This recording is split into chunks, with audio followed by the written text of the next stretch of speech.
We just finished watching episode 2, and we see the differences between Tommy and Tina's return.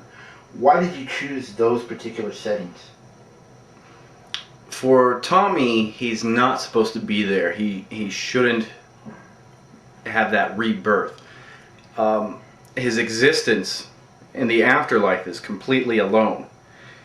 Always alone. That's one of the key things with Tommy.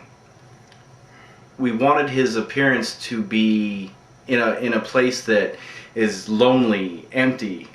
In an empty field works perfectly for that. As far as Tina, it's completely different. We wanted a drastic difference. She's sent by heaven, so her rebirth is very gentle. You know, she appears in that field and there's flowers cascading upon her, and it's a place filled with love and families. Okay.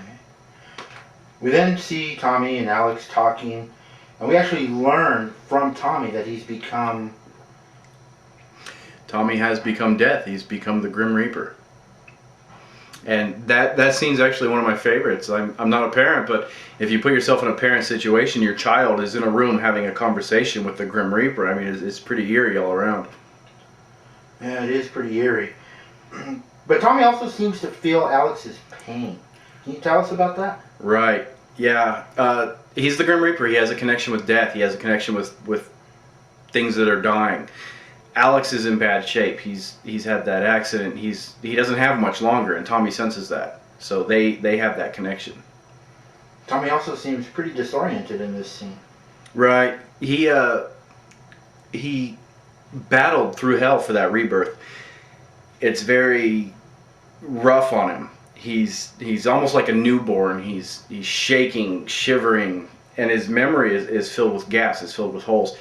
So he remembers that he had a true love. She was ripped away. He knows who's responsible, but the rest is blank, and he's trying to fill in those gaps. Well, it's actually pretty significant, but we see him pull that famous Grim Reaper weapon out of the ground. The scythe, yes. He pulls it out of the ground. Where the Grim Reaper goes, you have to have the scythe, and he's about to bring hell on earth. What do you mean by hell on earth? You'll find out. Okay. We then jump to Tina and Serena, and earlier when she first came back in the park, she mentions that she's going to find someone who can help her.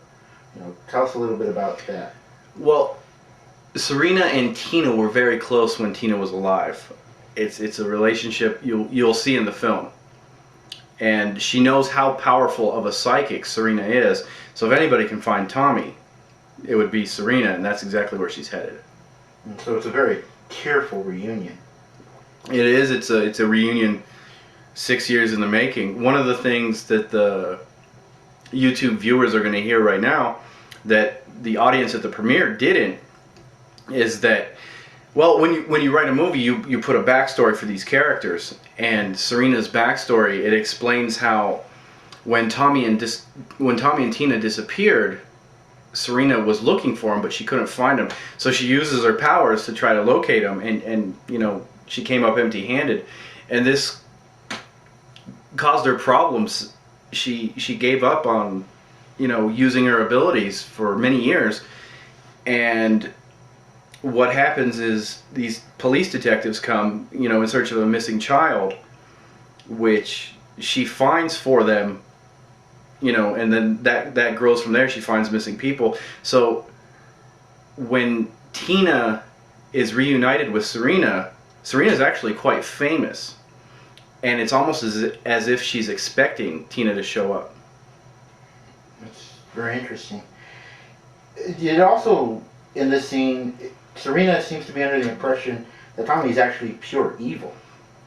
Yes, and she has good reason. When she touches minds with Tommy's battling through hell to emerge on our side, and that's what she touches on, all that rage, all that anger. And Tommy's one of those characters that he's bouncing between rage and sorrow. She just happens to touch on the rage, and that's what she feels when she connects with him. So she pretty much thinks he's a completely different person than when he was alive. you end your episodes kind of uniquely, where it's almost like a cliffhanger that you'd have in a TV series at the end of the season. You know, wanting the audience wanting more. You know, what are we going to see coming up in the next episode? The next episode, and we do end them like that on purpose. We actually look for a part in the film to where we can end it on an interesting note. And we try to keep the episodes around 15 minutes. We don't really want to go over that. But in the next episode, you're going to see memories of a forgotten love.